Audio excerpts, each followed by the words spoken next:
దేవదూతగా వచ్చినప్పుడు అతను ఒక దేవదూతగా కొంతమంది చూశారు, దేవుడిగా అంగీకరించలేదు, కొంతమందే అంగీకరించారు.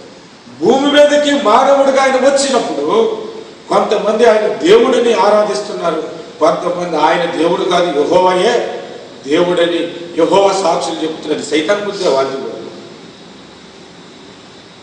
భూమి మీద ఉన్న మానవులలో ఇతడు కూడా ఒక మంచి వ్యక్తి, మహాత్మా గాంధీ ఎలాగో ఇతను అలాగే అని అందరూ అంటాడు.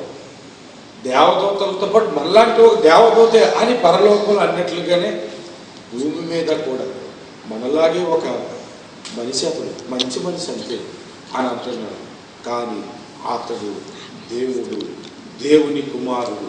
అతని నీడలో ఎవరైతే ఉంటారో, ఎవరైతే ఆయన నీడకొస్తారో వారిని దేవుడు సర్వశక్తి చేత కాపాడుతాడు. దేవుడు తన సర్వశక్తి చేత అనేకమైన విషయాల్లో ఆశీర్వదిస్తూ ఉంటాడు. హల్లెలూయా, హల్లెలూయా. రూతు గ్రంథంలో ఒక మాట ఉంటుంది చూడండి. రూతు గ్రంథము 2వ అధ్యాయం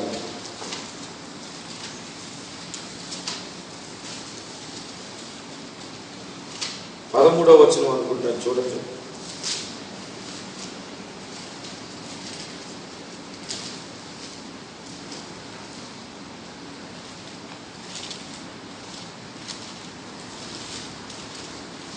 రూతు గ్రంథము 1వ అధ్యాయము. కానీ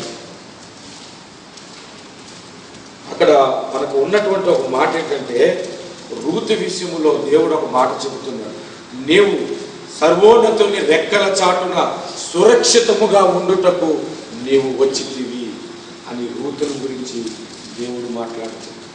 మనం ఎప్పుడైతే యేసు దగ్గరికి వచ్చామో మనము సురక్షితముగా ఉండటానికి యేసు దగ్గరికి వచ్చాము. హల్లెలూయా. అందుకే దేవుని సన్నిధి ఎప్పుడు మానవుడు. దేవుని సన్నిధికి మనం వస్తున్నంత కాలము దేవుడు మనలను సురక్షితముగా కాపాడుతుంటాడు.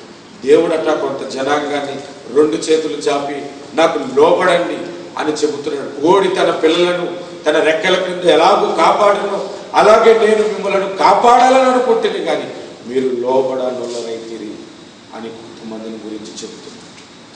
మీరు ఆలోచించండి. దేవుని దగ్గరికి వస్తే మనకు సురక్షితముగా ఉంటాం. దేవుని దగ్గరికి వస్తే మనం కాపాడబడతాం కదా. ఆ అధ్యాయమే ఈ 91వ అధ్యాయం. 91వ అధ్యాయం 3వ వచనం నుండి చివరి వరకు చదివితే 10,000 మంది నీ కుడిపక్క పడిన అపాయం నీకు రాదు. ఎండవేళ కలుగు రోగాలకు నువ్వు భయపడద్దు. పగటి వేళ కలుగు పీడకలలకు, రాత్రి వేళ కలుగు పీడకలలకు నువ్వు నాగుపాములను త్రొక్కుతావు, సింహములను త్రొక్కు వేస్తావు. రోగం వచ్చినా నీకు ఏమీ ఉండదు. ఏ అపాయం నీ గుడారము సమీపించదు. దేవదూతలు నిన్ను ఎత్తి పట్టుకుంటారు అని రాయబడి ఉంది.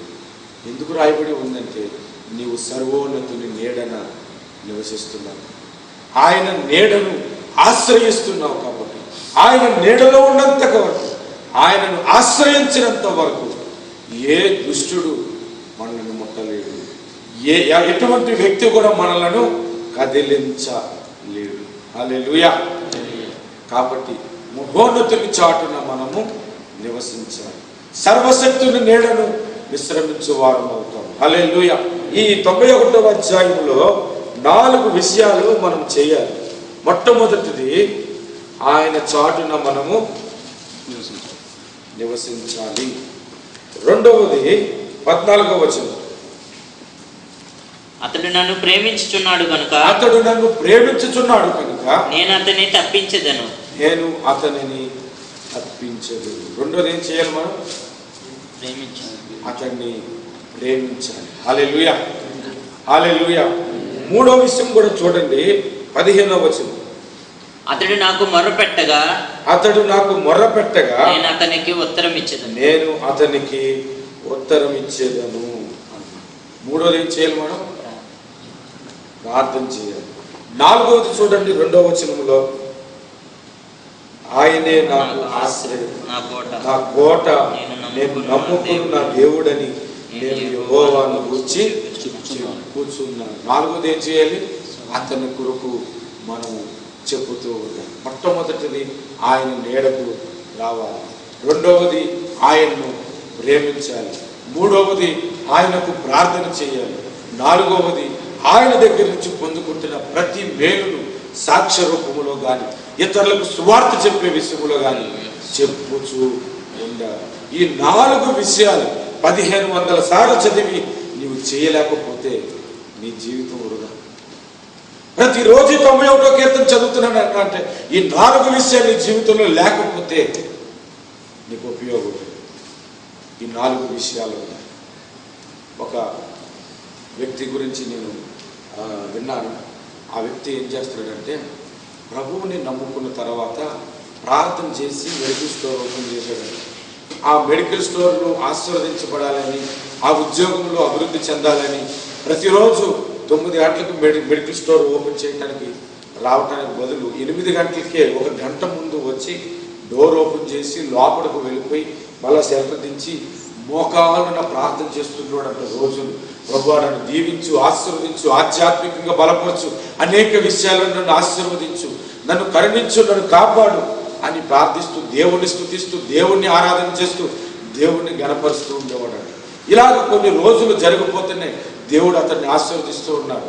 ఒక రోజు ఇలాగే ఉదయాన్నే వచ్చి షెల్టర్ వెత్తి లోపలికి వెళ్ళిపోయి షెల్టర్ వేసేసి మోకాళ్ళు వేసి ఆ షాప్లో ప్రార్థన చేస్తూ ఉంటుండగా ఒక చిన్న కుర్రాడు వచ్చి తలుపు కొడుతున్నాడు. దెబ్బ దెబ్బ దెబ్బ దెబ్బ మనం పదే కొడుతున్నాడంట.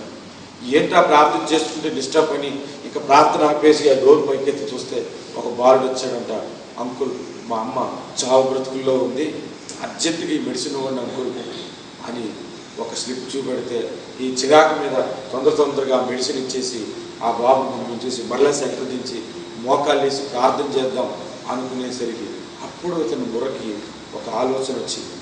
నేను రాంగ్ మెడిసిన్ ఇచ్చేసాను, అది తాగిన వెంటనే అతని తల్లి చనిపోతుంది, ఏం చేయాలి?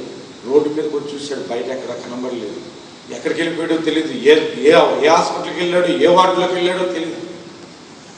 ఏం చేయాలో తెలియక షెల్టర్ ఎత్తి లోపలికి వెళ్ళిపోయి ప్రార్థన చేశాడంట.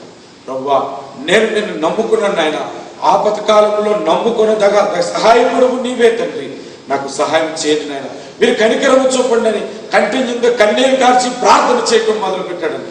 ఈలో మరలా వచ్చి ఇంకొకరు దెబ్బ తలుపు కొడుతున్నాడు. తలుపు కొడితే తలుపు తెరిస్తే ఆ అబ్బాయి వచ్చాడంటే తిరిగి, అంకుల్ మీరు ఇందాక ఇచ్చిన మెడిసిన్ మరలా ఇవ్వండి అన్నాడంటే. ఏం పోవాలంటే నేను దారిలో పరిగెత్తుకుంటూ వెళ్తే పడిపోయి ఆ బాటిల్ చిరిగిపోయిందని చెప్పాడు. హల్లెలూయా, హల్లెలూయా. ప్రార్థన ఎలాంటి కార్యములైనా చేసి పెడుతుంది. ఎటువంటి కార్యములైనా దేవుడు మనకు చేసి పెట్టే దేవుడు. హల్లెలూయా. కనుక ప్రతిరోజు ఆయనకి మొర్రపెట్ట, ఆయన నాకు మొర్రపెట్టుచున్నాడు కనుక నేను అతనిని తప్పించేదను. అంతేకాని 1500 సార్లు కాదు. నువ్వు 10 సంవత్సరాలు ప్రతిరోజు చదివితే 1000 సార్లు అయిపోతావు. దీనివల్ల నీకు ఉపయోగం లేదు. ఆయన నీడను ఆశ్రయించాలి. రెండవది ఆయనను ప్రేమించాలి.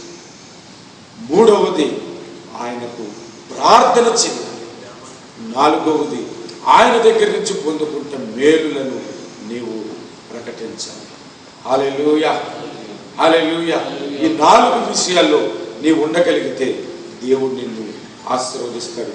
అందరూ లేచి నిల్చున్నాం, ప్రార్థన చేసుకున్నాం.